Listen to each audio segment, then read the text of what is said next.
नमस्कार। आज हम बात कर रहे हैं यस बैंक की।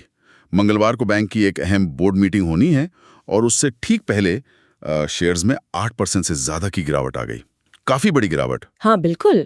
और ये गिरावट मतलब कहीं ना कहीं निवेशकों की चिंता दिखाती है। चिंता जुड़ी है बैंक के फंड जुटाने के प्लान से। अच्छा, समझने की कोशिश करते हैं कि भाई ये गिरावट क्यों आई और निवेशकों के लिए इसके मायने क्या हैं। तो सबसे पहले यही गिरावट 8% से ज्यादा, शेयर 23 रुपए 15 पैसा तक चला गया दिन में। ये अपने आप में काफी है और टाइमिंग भी है ना, बुधवार की बोर्ड मीटिंग से एकदम पहले। ऐसा क्यों? हाँ देखिए, ये इंटरेस्टिंग है। बाजार का जो रिएक्शन है वो सीधा सीधा फंड जुटाने की खबर से जुड़ा लगता है। बैंक सोच रहा है इक्विटी शेयर्स या शायद दूसरे तरीकों से पैसा जुटाने का। अब निवेशकों को अक्सर मतलब ये डर रहता है कि नए शेयर आएंगे तो हाँ। उनके मौजूदा शेयर्स की वैल्यू कम हो जाएगी, जिसे इक्विटी डाइल्यूशन कहते हैं।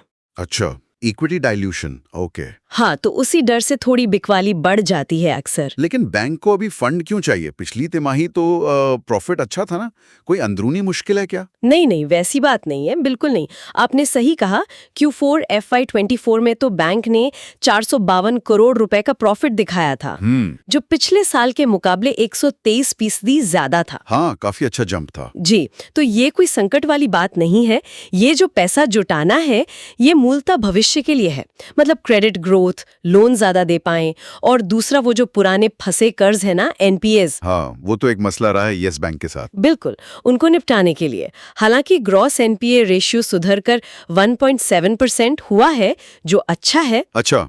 पर फिर भी आगे ग्रोथ के लिए और रेगुलेटरी जरूरतें पूरी करने के लिए कैपिटल तो चाहिए होता है। हाँ। आपको याद होगा 2022 में भी कार्लाइल और एडवेंट जैसे बड़े नामों से पैसा उठाया था बैंक ने। हाँ हाँ, वो तो बड़ी खबर थी। जी, तो ये उसी दिशा में एक और कदम हो सकता है। तो क्या ये सिर्फ यस बैंक की बात है या फिर बाजार का जो अभी मूड माहौल है उसका भी असर है? नहीं, बिल्कुल बाजार के माहौल का भी असर है।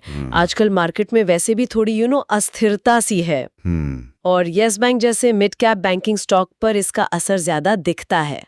हमने देखा कि ट्रेडिंग वॉल्यूम भी बढ़ा था। अच्छा। हाँ, जिसमें लगता है कि छोटे निवेशक या जो सट्टेबाजी करते हैं वो ज्यादा एक्टिव थे। शायद मीटिंग से पहले अपनी पोजीशन बदल रहे थे। और एक बात और, शेयर पिछले कुछ टाइम में चढ़ा भी तो काफी था। हाँ बिल्कुल सही पॉइंट है।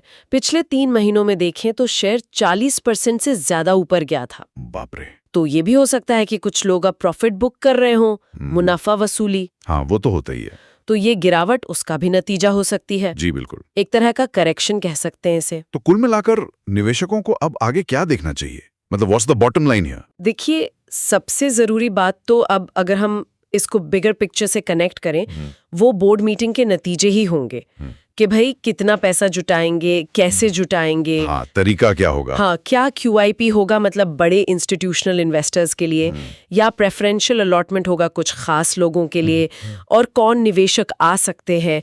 ये सब जब साफ होगा तभी शेयर की दिशा थोड़ी तय होगी। तब तक उतार चढ़ाव बना रह सकता है। तो संक्षेप में कहें तो यस बैंक में ये जो गिरावट आई है, ये फंड जुटाने के प्लान और उससे जुड़ी जो अनिश्चितता है, हाँ, और वो डाइल्यूशन वाली चिंता, हाँ, उसकी वजह से है। हाँ, पर बैंक को पैसा चाहिए भी ग्रोथ और NPA से निपटने के लिए। बिल्कुल। और हाँ, पिछले 3 महीने की तेजी के बाद ये थोड़ी प्रॉफिट बुकिंग या करेक्शन भी है। बिल्कुल सही कहा आपने। बैंक का आगे का रास्ता इसी पर निर्भर करेगा कि कितनी कुशलता से ये फंड रेज होता है और ऑपरेशनल सुधार जारी रहते हैं।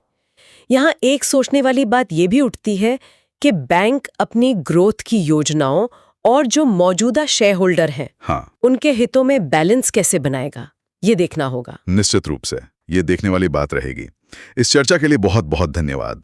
Thanks Alina and Gautam for your information. अगर आपको हमारे एक्सपर्ट की एडवाइस सही लगी तो वीडियो को लाइक एंड शेयर कर दीजिए। साथ ही साथ चैनल को दोस्तों सब्सक्राइब